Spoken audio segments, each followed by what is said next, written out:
एक बहुत बड़ी अजीबो गरीब रस्म, शायद जिसके अंदर सब मुब्तला हो चुके हैं, वो ये है कि मैयत के कर्ज अदा करने की फिक्र नहीं की जाती और वरासत की तकसीम पहले कर ली जाती है। याद रखिए और खूब याद रखिए, जब तक कर्ज अदा नहीं हो जाता वरासत तकसीम करना जायज नहीं है। किसी भी बाप के बेटे उसका कर्ज अदा करने से पहले ही अगर वरासत तकसीम कर रहे हैं तो वरासत नहीं तकसीम कर रहे, वो हराम खा रहे हैं और अपने बाप के साथ जुल्म कर रहे हैं। शरीयत कहती है पहले कर्ज।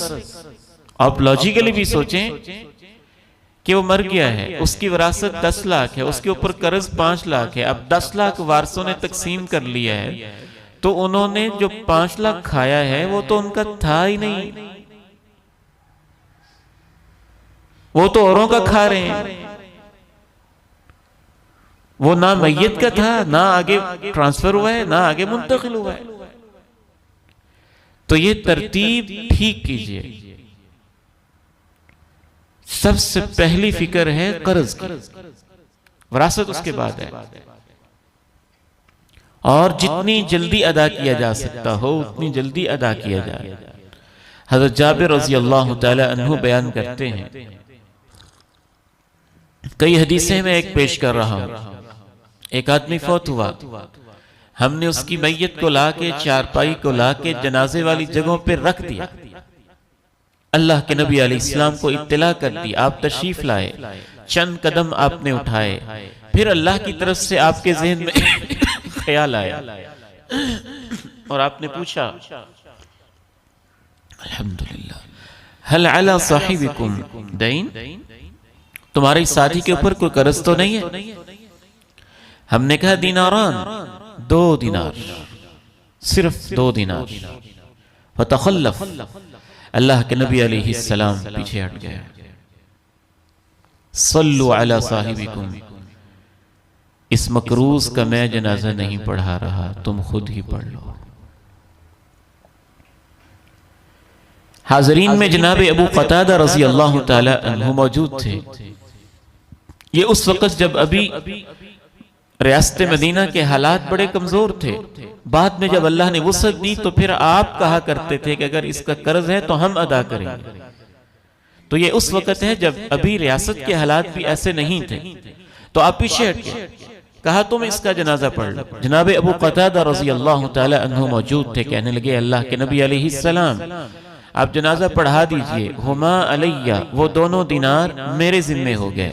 आपने फिर तसल्ली की और कहा, हुमा अलैका, वो 2 दिनार तेरे जिम्मे हैं। वफी मालिका, तो अपने माल में से देगा। वल मय्यितु मिनहुमा बरी, और ये मैयत पाक हो गई है। उन्होंने कहा जी हाँ। फसल्ला अलैहि, तो आप अलैहिस्सलाम ने नमाज जनाजा पढ़ाई। अगले दिन जनाब अबू क़तादा जिसने जिम्मेदारी उठाई थी, तवज्जो कीजिएगा, कब मुलाकात हुई? जनाजे के अगले दिन। पूछा, मा सनअत दीनारान, वो 2 दिनारों का क्या बना? दे दिए?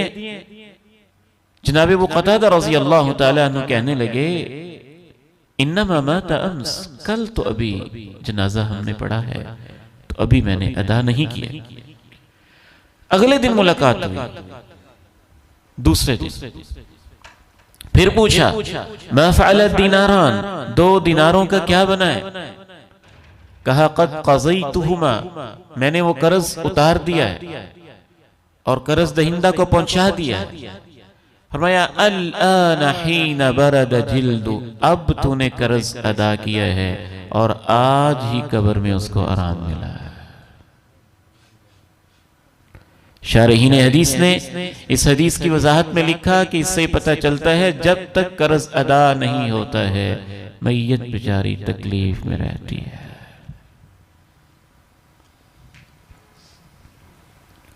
ये एक रस्म और रिवाज नहीं है जो आप अल्लाह के घर में खड़े होके सैकड़ों लोगों के सामने मस्जिद में खड़े होकर जनाजे के ऊपर अल्लाह के घर में सैकड़ों लोगों की मौजूदगी में आप ऐलान कर देते हैं कि जी कर्ज मेरे जिम्मे है और कर्ज वाले लेने जाते हैं, तो बाज बदबख्तों का ये जवाब होता है ये कब्रिस्तान है और वो कब्र है, जाके ले लो।